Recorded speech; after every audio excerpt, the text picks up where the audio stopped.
3, 2, 1. Welcome to the channel. I'm Darren, and this is another episode of hashtag filmstock tryouts. I don't know if you guys follow that hashtag over on the old Instagram, but maybe you should, because I post stuff there and use that hashtag, and it would be cool if you post your filmstock tryouts there as well, with films that you've tried. That's kind of what this is. But anyway, I don't know if you guys watched last week.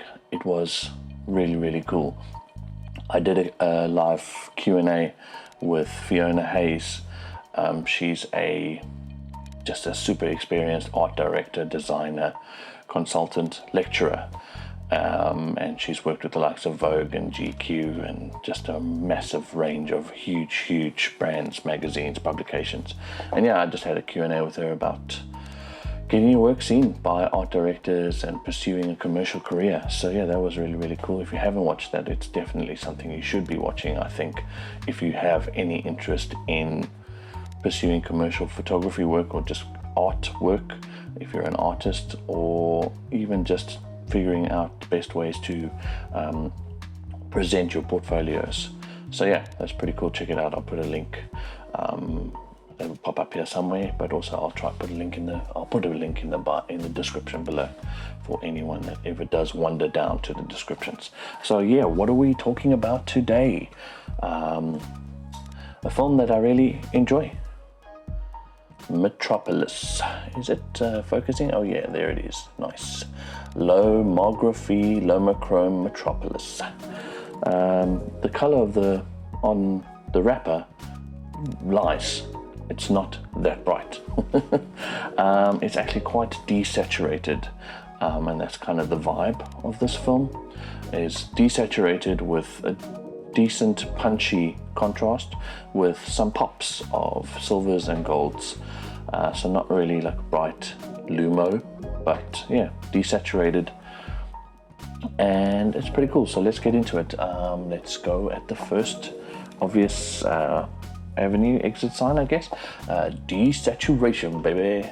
Lomography did some pretty cool stuff, just getting this film to be as desaturated as it is, keeping a whole back of saturation back in this film, and it kind of provides a very moody, almost dystopian-like look to the images.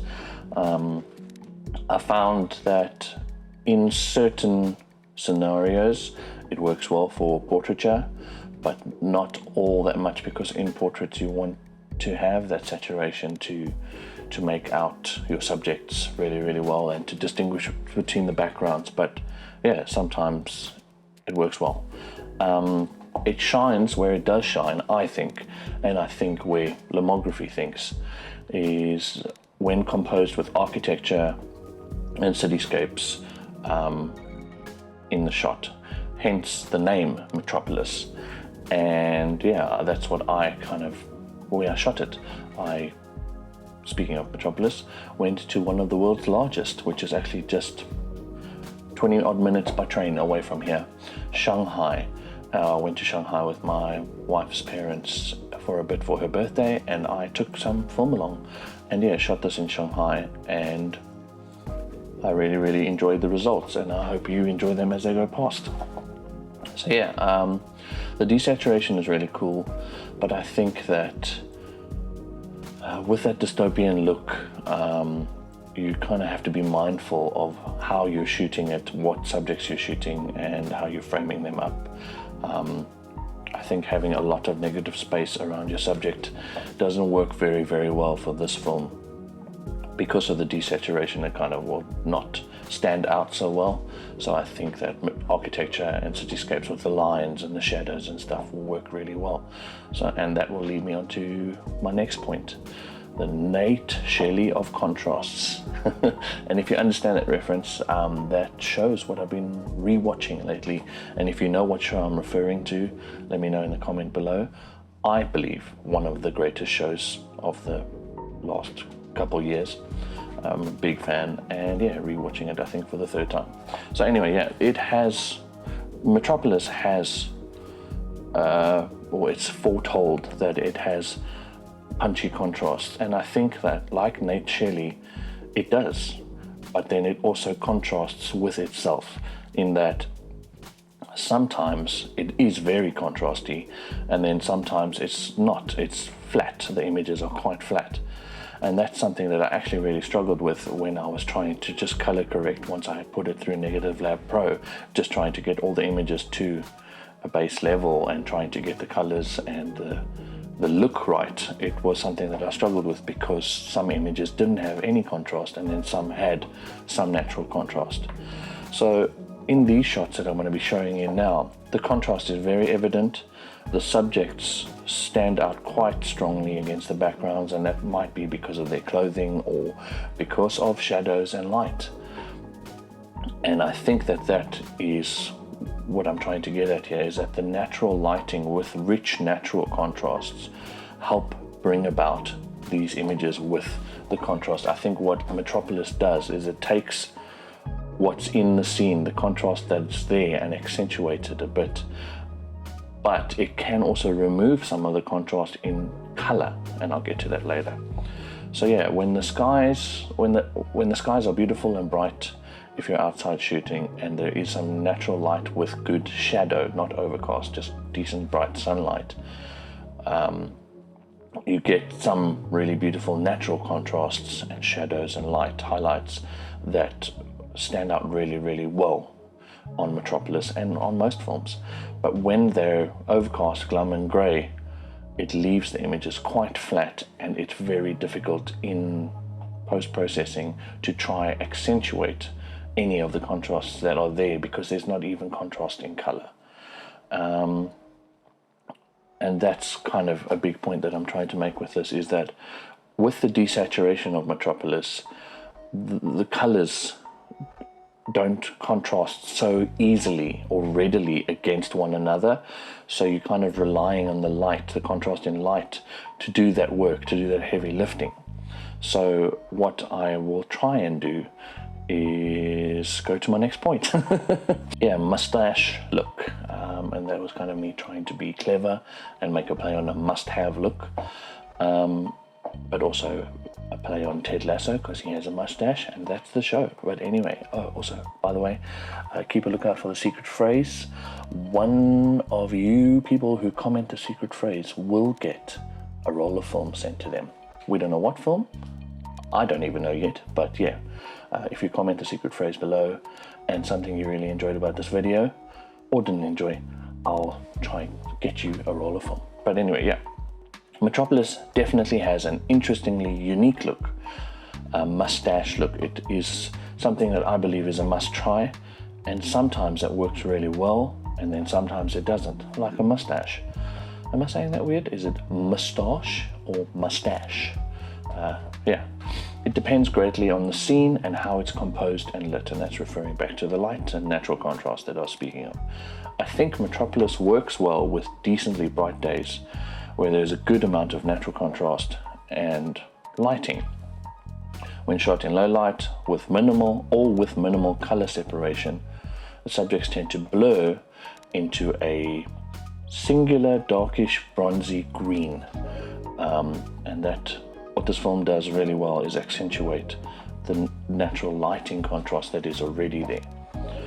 And so yeah, I'm going to try demonstrate what I mean by a graphic that I made. I'll put it up here now.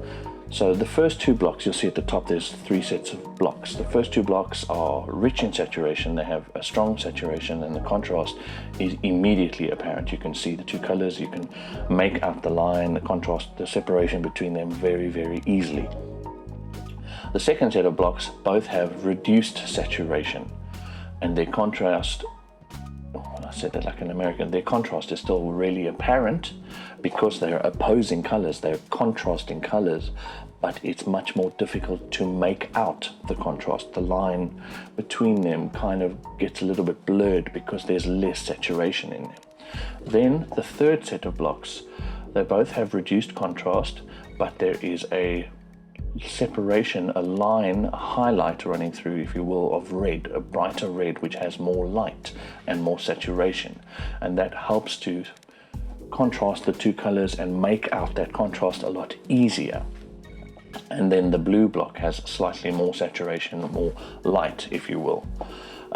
Light does have a great deal to do with saturation in images as well. So yeah, that's kind of me trying to explain. And you'll see with the color wheel in the middle, the center, closer to the center, there's less saturation, so it's a lot harder to make out the contrast between the colors. But then as you go out towards the end, there's more saturation in the colors, and it is easier to make out that contrast between the colors. And also, yes, there are some colors where next to each other it's difficult to make out the contrast because they're very close to each other, like a purple and a violet or whatever. But if you're using opposing colors that are very saturated, it's even more apparent, the contrast. Anyway, yeah, that concludes my feeble attempt at explaining a little bit of color theory. Let me know if I did a good job. Then yeah, let's go into some extra time here. I think with all film stocks, it's important to keep in mind their strengths and their color palettes, or what they're aimed at. And Metropolis is aimed at the desaturation, trying to accentuate the contrasts that you find naturally in the scene. And I think that you got to try them out, see what works and where they best are suited in your arsenal of team players, your film stocks.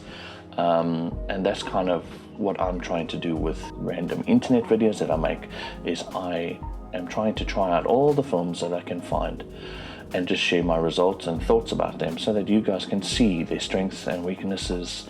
I'll share some of how I think they shine, and what I think they're good for, and maybe what they're not so good for. Yeah, just hoping that these videos can inspire and also encourage you guys to get out and make stuff and to see how these films work. Let's get to my 4-part rating. And if you don't follow me over on Instagram, this is where I would suggest that you do, because I put a 4-part rating up on my Instagram stories for each film stock that I try out, and I give a bit of an overview and thoughts, and then I share in those stories, like the highlights. I post images and then add them into the highlights so that you can go through for every kind of film stock. You can see the images and take some time with it. So yeah, exposure latitude for Lomochrome Metropolis is 5 out of 5. Excellent. I think it goes beyond 3 stops range. It is a variable ISO film, so you can shoot it between 100 to 400, which already that means that it has an incredible latitude. And a lot of lomography films actually do. Even particularly the Lomochrome ones, like Turquoise, Purple, and Metropolis, I think they're all variable ISO films. Exposure latitude is amazing. You've got a lot of stops to play with, more overexposed than underexposed. Underexposed, you do kind of tend to lose detail and it becomes a singular bronzy green mess. But if you're using it with intentionality, it might be what you want. Sharpness, it's not the sharpest film that I've found. It is decently sharp, but not exceedingly so. So I gave it about 3.5 out of 5, like a fine tip pen kind of sharpness. Contrast, 50%. It can vary. 3.5 out of 5 I gave it, and as explained, it can be decently punchy, and then sometimes not so much, depending on what the lighting conditions were of the scenes that you shot. Grain, also I found it to vary on grain. I gave it between fine grain, a 2, to a 4, which is gritty in my scale. And sometimes the grain is really fine and it's not that easily noticeable, and then sometimes it's pretty noticeable. So yeah, that's my 4-part rating. Check it out on my Instagram and share some of your Metropolis shots with me. That would be really cool. And then yeah, I'm just going to end off with a few of your Metropolis images that I found on Instagram or Threads, or that you guys shared with me. Some really, really cool images that I found that kind of just show what the film can do. And yeah, that's it. Thank you guys so much for being with me through this, and yeah, hopefully we can have some fun as we go along. Gonna try and do another Q&A with Fiona at some time in the future, so if you have any questions that you'd like to put through to her, definitely comment those on the video, the first Q&A that I have with her. It's just easier for me to find. So yeah, thank you for sharing your images with me and sharing your time. Just keep making stuff, be blessed, and have an amazing weekend and next week. See you guys. Bye.